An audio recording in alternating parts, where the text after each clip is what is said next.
ஈடுபடத்தக்கதான, கர்த்தர் நடுவில் உலாவத்தக்கதான எதையெல்லாம் எதிர்பார்த்து கொண்டு இருக்கிறாயோ அவைகளெல்லாம் கர்த்தரும் கரங்களை கொடுக்க போறார். 2025 கர்த்தரை வரவேற்போமா?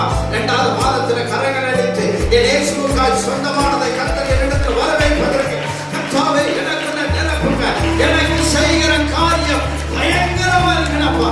பெருக்களிலும் வீதிகளிலும் மணல்களிலும் கர்த்தர் மணலை போல பெருக செய்கிறார்.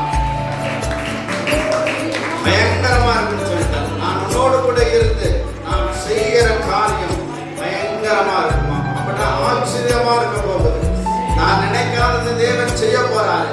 2025 உன் குழம்பலுக்கு கர்த்தர் ஒரு ஆசீர்வாதத்தை தர போறார். உன் நாளுகைக்கு கர்த்தர் ஒரு ஆசீர்வாதத்தை தர போறார். நீ ஏங்கி கொண்டு இருக்கிறீல்ல, கர்த்தர் இந்த நாளில் செய்வார் நினைச்சிருக்கீல்ல, கர்த்தர் உங்கள்கிட்ட சொன்னார்